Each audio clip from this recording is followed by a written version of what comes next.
The Chicago Housing Authority is a corporation who previously proposed several housing projects to be built throughout the city for low-income families in the 1930s. This corporation demolished the slums of Chicago and created affordable homes with an annual income of $1,000 or less, primarily for the victims of the Great Depression and migrating African Americans in order to lessen poverty. Public housing was federally demanded across the United States and locally mandated within cities. In 1937, Julia Lathrop, Jane Addams, and Trumbull Park Homes were the first projects to be established. As time progressed, World War II veterans came to Chicago to find a residence.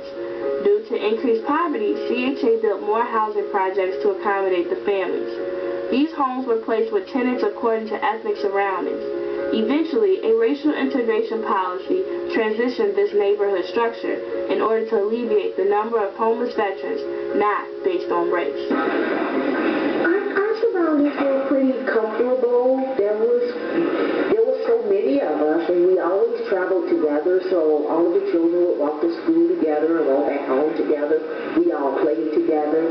There was yards in the back of the project where we played, and there were playing areas in the front. Along with modern appliances and multiple bedrooms, Chicago project tenants received subsidized rental fees. The rental fees covered the maintenance and operations of their buildings. However, these federally owned buildings accumulated expenses that exceeded the city's budget, which forced the CHA to raise the rent of public housing. Audio Gardens was what you would call the low-rise, where it was a spread out community. It wasn't a typical high-rise that everyone would call it. And our house, we never called it an apartment, we called it a house. Our house was 2 levels, 2 floors. We had an upstairs and a downstairs. I am very comfortable with my surroundings. What most people don't know, we have been a family in this community.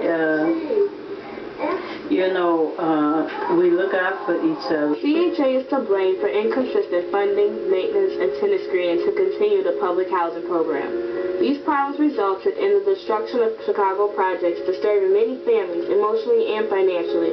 The city of Chicago began a radical transformation by demolishing the majority of the public housing units except Trumbull Park Homes, Allgale Garden and Philip Murray, Bridgeport Homes, Cabrini Green Homes, Harold Ickey Homes, Lake Park Place, Lawndale Gardens, Loden Homes, Washington Park Low Rises, Dearborn Homes, Wentworth Gardens,